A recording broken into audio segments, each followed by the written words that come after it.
Daf Pei Gimel Amud Beis, 6 lines from the top. Boy, Rav Chama Bar Guya, he had the following shaila: Avodah Zarah yeshna leivorim or ein leivorim. We learned that Avodah Zarah is metama. His question is even a component of the Avodah Zarah, is it also metama? So the way Tosfos explains, and we'll explain the whole sugya according to Tosfos, is that the shaila is not a broken piece of the Avodah Zarah. If a piece broke from the Azar, it broke off, then certainly it's not metama. His question is, if you have an Avodah Zarah that's made out of different components, which you can assemble, if one of the components became detached, that's the shaila, is it metama or not metama? So the Gemara will now clarify what are the circumstances. So the Gemara explains, if the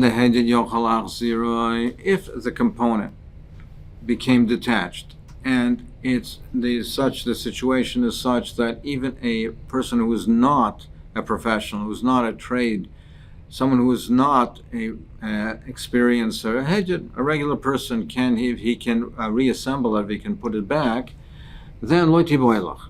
Then it's not a shaila. We have no question over there. The Gemara mechaberes dami.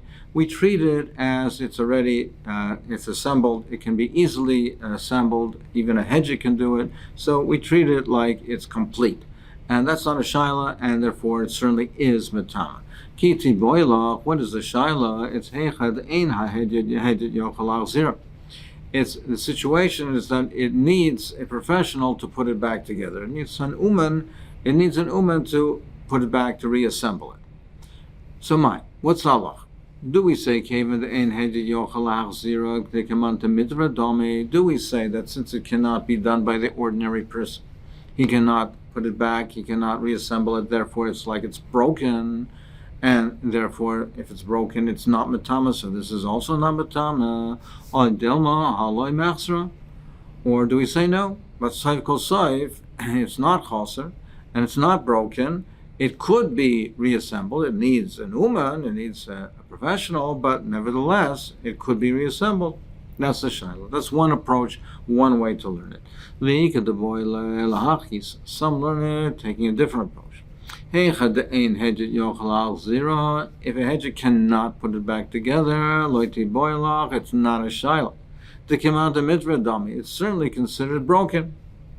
That's not a shaila. If it cannot be done by an average person, we treat it as being broken. What's the shaila? The shaila is where a hedge could put it back together. What's Allah? Came the hedge the command the mitra dami. Do you say that since a hedge could put it back together, it's command the michra dami? It's like it's connected, it's like attached, like it's whole, since it can be easily put back together, and therefore it is metama. Oidilma hashta mia kashalfa b'sharin. Or do you say, but saif kol saif? No. In the meantime, in the interim, it's not attached. Yes, it could be reassembled, but in the meantime, it's not. It's detached. So it should be tor. Teiku. It's a teiku. A new shaila. Boy rachta v'yibar ami avodah zarah pchosa mikazayis ma'u. If the avodah zarah is small, it's less than the shear of a kazayis. What is the din? So he asks, what is this nagea? Why is this relevant? To what? If you mean to say the question is it considered an avodah zarah, and is it also? Well, what's hayed? That's not a shaila. Lo yelazu bal akran. Well, we know from the pasuk in Shaftim, the zvuv, the avodah zarah called zvuv bal akran, was tiny, it was very small, and so it had a din of avodah zarah. So what's your shaila? The sani vayasimu lehem bal brias leilahim zezvuv bal akran. So it says that vayasimu and lahem bal bris, they made the lahim, they say it made an avodah zarah of a bris, an avodah zarah that they had a bris from. It's like we'll see shortly that they were so aduk to that avodah zarah, they were so attached and connected to the avodah zarah, they made it for their avodah zarah. That's referring to zvuv bal akran. That's referring to this avodah zarah called zvuv, literally a fly, a tiny avodah zarah. Also, the musir also that a person, everybody made an image of this avodah zarah, and he put it in his pocket. When he thought about it, they took it from the kiss, and they used to hug it and kiss it. They were so attached to it, as the Ramban explains. This was not just a question that they made something which was doima to the avodah zarah, or a zeicher of avodah zarah, to remind them of the avodah zarah. The pasuk calls it Baal Bris. They made a bris, they made a covenant with it. They were so attached to it, so they thought that they took out, each person had his avodah zarah with him. It was avodah zarah that they were so attached to, so odik to, that each one had personally his personal avodah zarah. But Al Kolpaim, what do you see over here? That even something that's so small, that's so tiny, like this vul Baal Akron, is considered avodah zarah. So that's not a shaila. Ella, what is the shaila? Linyan tuma. The shaila is not avodah. It is an avodah zarah, but does it have this din of tuma? That the Rabbanim were geyser tuma and avodah zarah, where they geyser it even on this small, tiny avodah zarah. My, Kevin the iskish l'sheretz. Do we say, well, avodah zarah, there's a hekesh to sheretz? Ma sheretz b'ka'ad dosha. Just like we know sheretz, that is matame, even if it's the size of a lentil. So it's even tiny. It's less than a kazai. It's less than an olive. It's even the size of a lentil. Is matama. Av avodah zarah nam mikal dosha. Avodah zarah also, that would be matama if it's the size of a dosha. By dilma, do we say perhaps not? By yiskish l'meis. But avodah zarah is also hukish to meis. It also has a hekish comparison to him, to meis. Ma meis b'kazayis. Av avodah zarah kedazayis. Just like a meis, the shear, the minimum size is kazayas. So avodah zarah, which is hookish to mace, which we'll see shortly what the hekish is. Also, perhaps we should say that the shear is a kazayas. Let's bring a raya from the following Tanya. Avodah zarah pchusim b'kazayas. Avodah zarah pchus mikazayis ain't about tuma called ikar. If avodah zarah is less than a shear of a zayis, if it's smaller than a shear of a zayis, there's no tuma whatsoever. Shenemar vayashlech esafara al kever b'nei ha'am. Yoshiyahu Melech, he took the avodah zarah, the asherah, he ground it up, he scattered it over the graves of the people. So we have a hekish over here to the kever. Ma meis b'kazayis, just like by the meis, the minimum shear to be matame is a kazayis. Have avodah zarah b'kazayis. Avodah zarah also, the minimum shear is a kazayis. Now, going back to what we said before, that according to Rabbi Elazar, the way he understands the machlokes between Rabbi Kiva and the Rabbanan is whether there is a tumas mas. The way he understands it is that is the machlokes. So Rabbanan say there's no tumas masa, and Rabbi Kiva says that there is. So according to him, Rabbanan lamai hilchos iskish l'sheretz. So according to him, why? According to the Rabbanan, what is the hekish for sheretz for? The loy matama b'mas.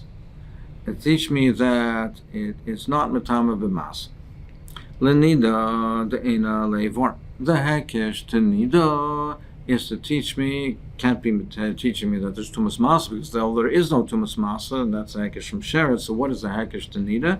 Deina matam levorim, that components of it, different components of it, are not matam. Lemeis, the hekesh to meis, the loy matam b'kadosh. It's to teach me that it's not matam b'kadosh, that we just, like we just said, that you need a shear of kazayas. So ema l'chumra, let us say rather l'chumra. Let us say the other way. Yeah, we have a hekesh to sheretz, we have a hekesh to nida, we have a hekesh to meis, but why are you taking the kula of all of them? You're telling the kula that the sheretz, that it's not matama b'masa. You're telling me the nida, the hekesh to nida, that it's not matama levorim. You're telling me the hekesh to meis, that it's not matama with less than a kazayas. Maybe l'chumra. What's the hekesh to sheretz l'tumui b'kadosha? To tell me achurma, that the chumra of sheretz, that it's matama even less than a kazayis, even as small as a lentil. L'nida l'tumui b'misama. for Nida that it is Matama Beva Misama. That if the Avodah Zarah is on top of a stone supported by stilts, that what it's under that should be Tomei. Akshar Chamar Lameis, let's muya boil, and the Hakish to Meis to teach me is Tomei boil. More answers, Tumas Avodah Zarah, the Rabbanan. The Tumah Avodah Zarah is the Rabbanan, the Kula V'chumma, the Kula Makshina, the Chumma Makshina. And the Rabbanan Dekadin, that if you can compare it to Kula or Chumma, we're making on the Rabbanan Dekadin, so therefore the Hakish, we take the Kula of each one of these for the Hakish. And that's part and parcel of the machlokes, is that even though the general principle is that by the Rabban we're mekel, and according to the Chomim we are mekel each one, but that's part and parcel of machlokes. But Avodah Zarah is perhaps because of the Chumrah of Avodah Zarah we should be machmer, and Rabbi Kiva's machmer. Continuing on with the din of Tumah and Minayin. As we mentioned earlier, that the parak begins with how do we know all these dinim, which will ultimately lead to a Shabbos dike shaila. How do we know marchitzin is a cotton, that you can be marchitz the cotton after the meal on Shabbos? Dr. Mishnah Minayin Lasvina Shi'itayra. How do I know that a ship is not makabel tuma? Not a Torah, it's not makabel tuma. Other types of containers are makabel, types of kalim are makabel, but a sfina is not makabel tuma. Shenemer derech haniyah b'leiv yam. The derech haniyah is in the heart of the sea. So we'll see tomorrow how we learn out from this drasha. So pshita haniyah b'leiv yami. Of course, the ship travels in the heart, travels in the middle of the water, of the sea. So what is this hakish? What's the point? Why is the Mishlei being makish the aniyah to the yam? Hakamashim lakiyam. It's teaching us it has the halacha of a yam. Ma yam tohor, just like the waters, the rivers, the seas are tohor. It's mechuber lekarka. Karka is not mekabel tuma. It's tohor av svina tahira. Svina also is tahira. So it's telling you this hakish that it's tohor. Now this is a pasuk in Mishlei. And this din that the sin is Torah is a din deraisa. How do we learn out from over here that is Torah and deraisa? The Chassam Sofer explains is that according to this explanation, as opposed to what we'll see shortly, but according to this explanation, it's really halach l'maishim yasina, and this is an asmachta from the pasuk. So that's one approach. That the makor is derech haniyah b'leiv yam, which is a smachta, but we learn out from it's similar in its halachas to the halacha of yam. Tanya Chananya, he says differently. He says nilmad amisak, the Torah is makish the kli, that the kalim to a sak, that a kli eitz is makish a wooden vessel to a sak. Ma sak metal tamal. Normally you have a sack, it's something that you carry things with. It's carried with it, so it's something that can be carried, whether it's empty or full. It's not so big or so heavy that it cannot be carried either which way. It can be carried whether it's full as well. That's the normal usage of a sack. I've called the hekish to sack is to teach me, I've called metal to malavirekan, that the tumah of the eights, of a kli eitz, is also something which is only if it's not so large that it can be carried whether it's empty or full. But if you have a huge container made out of wood, it's not mitama because it can't be carried when it's full. So that excludes a sfina, which a sfina, if it's made out of wood, a sfina is a ship. It's a large ship. It's not metal to malav. Therefore, it's not mekabel tuma. My beinayu, what's the difference between the pshat? If we say the pshat in the Mishnah that says from Mishlei derech haniyah b'leiv yam, or this hekish, Chananya's hekish that we learn out from Sak. My beinayu, where's the nafkamin halacha? Ika beinayu svina shel cheres. If it's made out of cheres, if it's made out not out of wood, but if it's made out of clay. So if the makor is ani b'leiv yam, so there's no chiluk of what it's made out of, because there's no inyan of metal to malav v'reikon. That's not the point. It's a hekesh to yam, and it's telling you that a sfina is tor. So hanami b'leiv yami, it's a ship, it travels on the water, so it's tor. But laman damar kesak, but if you learn like Hananya that it's a hekesh to sak, and it has to be metal to malav v'reikon, hanech t'chsi v'gabei sak, so it's only those where there's a hekesh to sak. The metal tells malav v'reikon in iloi loi. That's where you have that restriction that it has to be carried, whether it's mole v'reikon. It's only the things that are hookish to sak. So eights. However, aval sfina shel cheres, if it's made of cheres, alvakav dein metal talos mole v'reikon, then there's no such requirement. And even if it cannot be carried when it's full, it's too heavy, but there's no such requirement by cheres. It's a requirement by eights, but not by cheres. So therefore, according to that reasoning, if it's a ship made out of cheres, it wouldn't make a difference, and it still would be tomei. So that's a nafkamina lahaloch. If you have a ship that's made out of cheres, our Tana holds there chani b'leiv yam, a ship is tor, so this would be tor. According to Hananya, it would be tomei because there's no requirement that it has to be carried even when it's full by cheres. It's by eights, by wood, but not by cheres. Inami, the Gemara says another nafkamina lahaloch sfinas hayardin. If you have a lightweight boat, a smaller boat that travels on the Yarden, the Yarden is not a huge waterway, so only small light boats traveled over there. So that's a type of boat that could be metal talmol v'reikon. Leman damrani b'leiv yami. According to you learn out like our Tana the Mishnah ni b'leiv yam, anami b'leiv yami. That's also called a ni b'leiv yam. So it would be mekabel tuma. But Lamandam Metal tells Mole Verekon. But if you learn like Hananya that it has to be something that's metal to Mole Verekon. Now these Sinas Hayardain, they're made out of wood.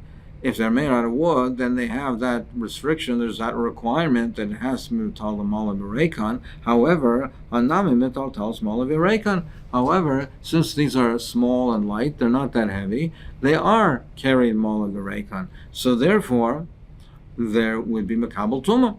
According to the Tanner of our Mishnah, it's still considered on Niyah B'Leiv Yam, and therefore it's Tor. But according to Hananya, yes, there's a restriction of Metal to Malav V'Reikan, but this is Metal to Malav V'Reikan because it's light, and it would be Makabal Tuma. Gomer of Chanina ben Akhavya, Mipnei Ma Amnu Sfina Sayardin Tmeya. Why do they say that the Sfina of the Yardin is Tmeya? Because they load it up on the shore, on the dry land, and they carry it to the water. So you see, it's metaltelis malav, and therefore it's mekabel tuma. Omer Yehuda, Omer Rav. We see from here that lo olam al yimna adam esasmi beis hamedrash. A person should never keep away from the beis hamedrash. You should always frequent the beis hamedrash because you'll never know what you'll learn, and if you're not there, you'll be missing something. So lo'elam al yimna adam esasmi beis hamedrash afilu shoah achas, even for 1 hour. Sharei kama shanim nishnas mishnahs in beis hamedrash. Many years this mishnah was taught in the beis hamedrash v'leinis galatama, and the reasoning of it was not revealed. Achaba Rabbi Chanina ben Akhavya pirsha, and until he explained it. So therefore, you see from here that the importance of always being a masmid and always being by the beis hamedrash. You'll learn out. You'll discover always chedushim. You'll discover things that you didn't know beforehand.